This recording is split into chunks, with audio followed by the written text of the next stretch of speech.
So yeah, this is my EK4. It's a UK spec, B18C, so which is the JDM DC2 engine. It's not factory colour. It was resprayed by the previous owner, Richard. Who I can't fault him enough for building it to the standard he has. Yeah, it's a hell of a car. So just thought I'd have a little bit of a walk around of the car and show you a few little niggly bits that I love. Well, not niggly bits, but just spicy little bits and bobs. So first of all, do a tour of the bay.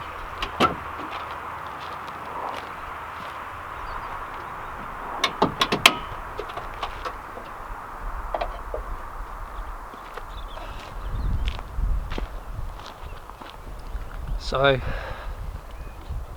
as it stands,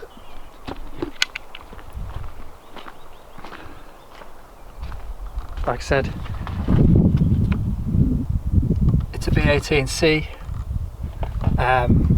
with an S80 LSD gearbox, so it handles pretty bloody well, and it goes like absolute stink as well when it wants to. Yeah, genuine Mugen airbox. I'm trying to think actually, there's a lot of spec. Oh yeah, Jasmine manifold, or fields, depending on what you want to call it. This, I don't like this. This needs to go in the bin. So if anyone would like to buy this creation, feel free. It's got cutouts in it for the cam gears, which I do like, but quite simply put, yeah, it's not to my taste. I'd rather have a nice simple wrinkle finish on it or something. Yeah, Meister are coilovers, which are probably the best you can get for just UK road driving, as they're valved quite nicely. Yeah, 3-point strut brace, and just in there, that little yellow tube here, that's a brace from the firewall to the inner bulkhead, just to allow a bit more rigidity in terms of braking and allowing the strut bar to do its thing, because it doesn't really do much without that brace. That'll just flex around, which is a nice touch that Richard has installed himself.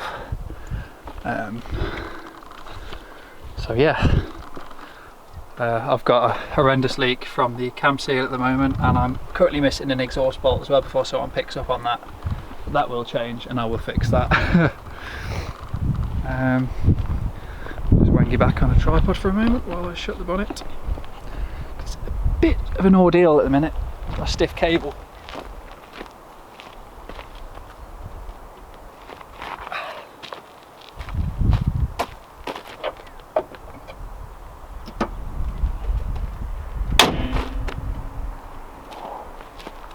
So yeah, it's got full Type R kit, despite it not being a Type R, but I suppose it's got all the power and spicy bits to coincide with it. So the exhaust itself, like I mentioned, it's the Jasmine Field 421 manifold. It's 2.5 inch. It's got I think it's a Buddy Club B pipe into a Fujitsu RMO1, I believe. It sounds pretty nice. I can't fault it. It's fairly quiet. Doesn't really drone on the motorway compared to my DC2. So yeah, front brakes, they are just 282s. Someone, I think he said possibly Accord Type R brakes. Well, I don't think they are, because they're 300 and something, 303mm. These are 282s, GZR discs, EBC pads and discs. They're going to change, as I've currently got a set of Willwoods waiting to go on, 4 pots on the front. and then EP3 282s on the back to go on as well. So it's got brake stopper, which is bolted to the end of the master cylinder. Stop it flexing once again. Braided lines all round. Suspension wise, obviously I mentioned the Meister R Zeta coilovers. It's got Buddy Club front camber arms, rear camber arms as well, Buddy Club. Might not be able to see it very well underneath, but all the lower arms, all the control arms underneath are Skunk 2 Alpha Series. Subframe brace, I'm not actually sure, but the anti-roll bar on the rear is a 19mm white line anti-roll bar. Fortunately, yes, it is on rotors, but I do have replacement wheels to go on with the 5-stud setup at some point. What else can we talk about? Interior. So when it came, it was on some Corbeau Club Sport things, and nobody likes them. Everyone likes this name, this brand itself. So I initially bought these for my DC2. We won't talk about the DC2 because it's no longer with us and it will never be again. But yeah, these are Recaro SPGs. Probably the most comfortable seat you can buy if you're long and noodly like me. TRS 4-point harnesses, cheap and cheerful, but they do the job and they're pretty good for the money, in all honesty. Gotta have a nice wheel, so yep, personal trophy steering wheel, I believe. I can't actually remember what it is, but it is off my DC2. I just removed it and took some parts off it. It's got your compulsory gauges. It's got water temp, oil pressure, a Kinky Mick sticker. Rest in peace, Mick. You've made some fantastic stickers over the years and they never fail to make me laugh even to this day. So yeah, he's going to be missed. He is missed. Yeah, loads of carbon, cool bits that have just been installed. So that's just like a radio blank. It's like a harness cover that goes over the transmission tunnel, which is quite cool. I like that. Just a nice little touch.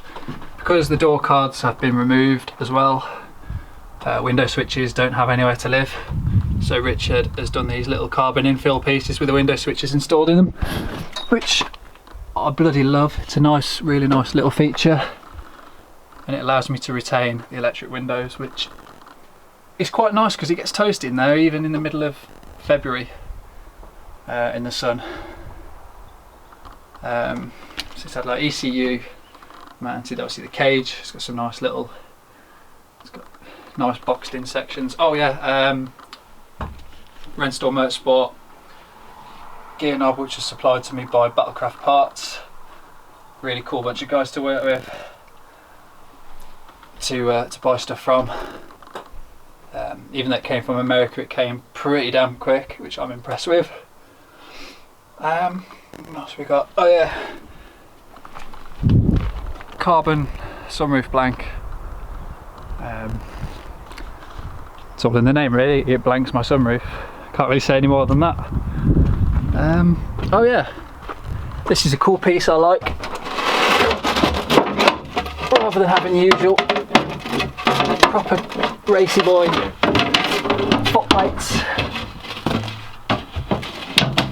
Oh god, my seat is stuck to it. Fucking Velcro.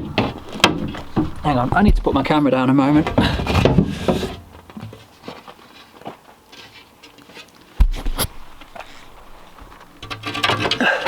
So yeah, the heel plates, like I mentioned in the floor, they're not MDF as some people have been led to believe.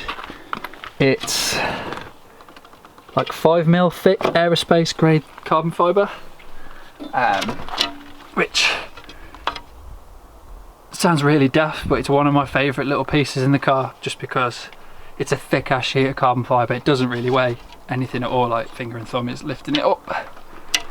But yeah, I just think aerospace grade carbon fibre is in my car, and I mean, it doesn't really say a lot.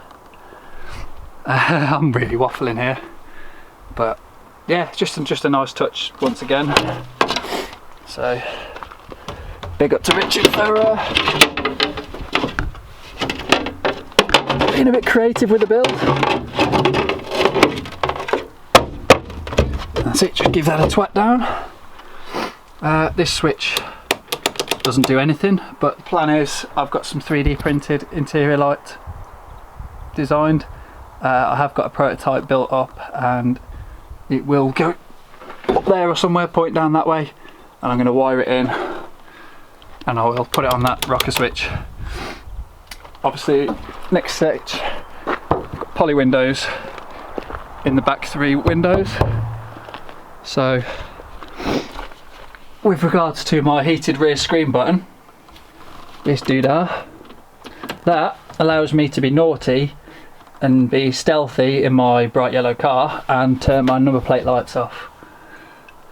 Completely pointless, but it's just another cool touch that I've found, and I like it.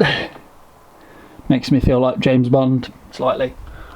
So yeah, I'll talk about the shell a bit as well.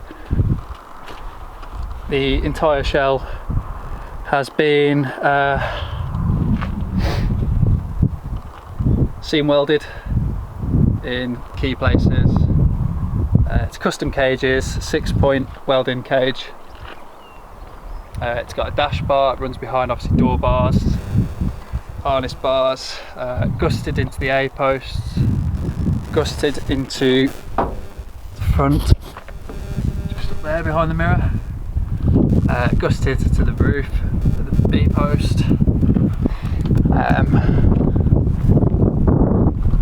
There is quite a few bits. Hang on a minute, let me just get my keys to unlock the boot. We've got Garage Midnight slap stickers, so yeah, shout out to Ryan Stewart and the rest of the Garage Midnight crew. Sorting me out with them. Real good bunch of guys. GMST is life. So yeah, cage is an absolutely beautiful job. The entire interior, to be honest, it's all been painted really well, but you can see a hint of the seam welding here and there, just little stitches, just to stiffen it up just a little bit. We've got power vamp racing battery, which effectively is just an Odyssey PC680, which is your pretty much your go-to small lightweight racing battery. It's got a lot of power, it's a good battery, I can't fault it. It starts my car, so thank you Power Vamp Racing. Have a bit more of a mooch around. So yeah.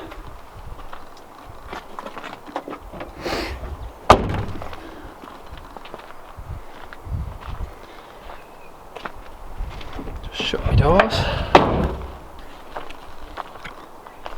But yeah, as to the power of it and stuff, it feels like it's about 220 horsepower. I've yet to have it rolled and roaded.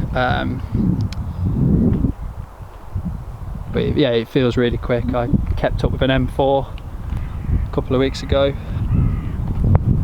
He was trying his hardest, but yeah, he couldn't shake me off his tail. So, oh yeah, carbon fuel cap as well, which, because the cable actuation has been removed from down in the footwell, so it kind of lives down there normally for the boot release and the fuel filler release. It now resides on the rear wiper switch on my indicator stalk. So it's just like a little electrical solenoid. Pops the boot, pops the filler. Once again, a really nice touch.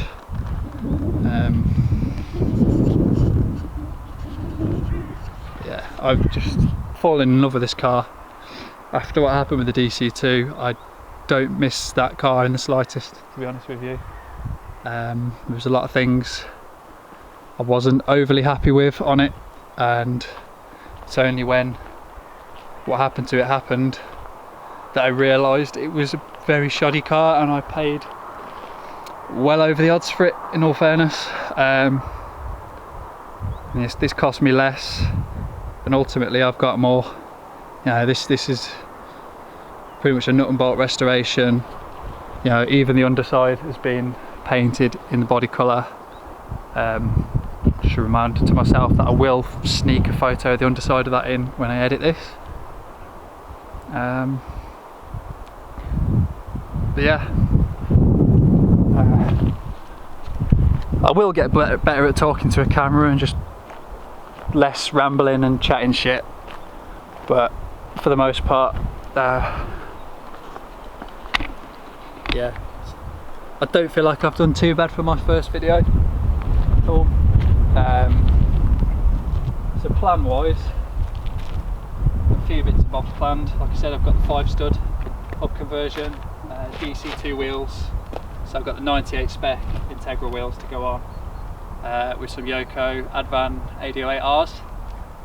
I've got the Willwood 4-pot calipers to go on, supplied by Stuart at Freaky Parts. Those pads will be with, I'll be using Ferodo DS2500 pads on the front and Project Mu on the back with the EP3 calipers.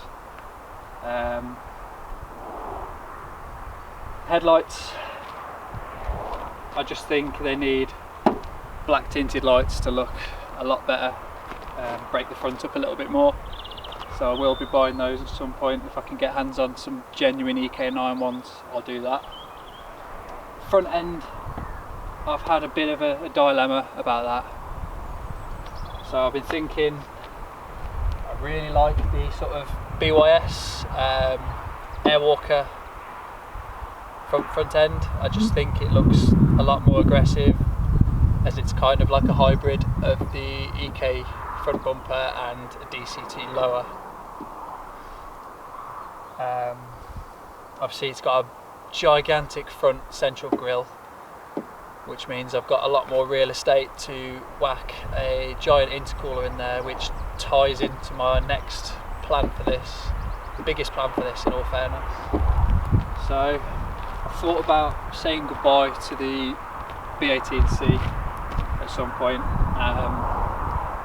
Been looking to go K20A2, K20A if my budget stretches to it, possibly the DC5 LSD gearbox or something, if I can find a pretty well spec'd one with like a wave track LSD, something like that.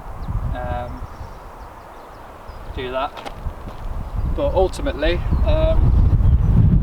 it won't just be a K20 swap, it will be a Rotrex supercharged K20 setup.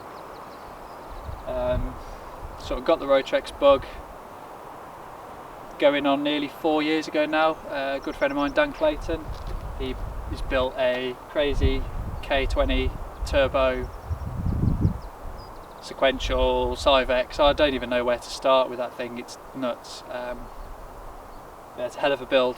He let me go out in that when it was still supercharged, and ever since then I've just gone, I want a K20 and I want a Rotrex. So I'm putting a K20 on this and then bolting a Rotrex to it. Hoping for 375, 400 horsepower. Anything more than that is a bonus, but I don't want to go figure chasing. You know, I'd much rather this be a drivable car that I can actually use flat out, and not just have it a straight line rocket. You know, I want to be able to keep my foot in some of the corners, as this thing isn't just going to be used on the road, it is pretty much going to be road legal track car. I mean, it's practically my daily at the moment because my Golf is dead. Yeah, that's the plan anyway. Stick a 2-litre boy in it and then stick a spoolie boy in it and make a lot more power. Other than that, not really a great deal. I've been tempted to try and make a carbon fibre dashboard, just because carbon fibre is cool. I can't say any less than that. Door cards, I'm thinking about keeping the upper sections in that are currently on it, just making a carbon fibre lower section just to close the inside of the doors, as there's a lot of MVH. So for those who aren't engineering minded, that sort of noise, vibration and harshness, there's just a little bit of water that can come into the car through the windows as well, so just to create some kind of moisture barrier with a bit of rubber sealing on the inside of it, I think would do me a great deal of help. I think that's it really. So yeah, there's going to be more to come. I'm going to try and do a few more episodes of just little tinkering bits. So next episode hopefully should be end of the week. I'm going to install my interior light, hopefully, providing I don't set my car on fire installing it, which shouldn't be the case, as I am an auto electrician by trade. Well, you never know, everyone makes mistakes. So yeah, that's pretty much it. So peace.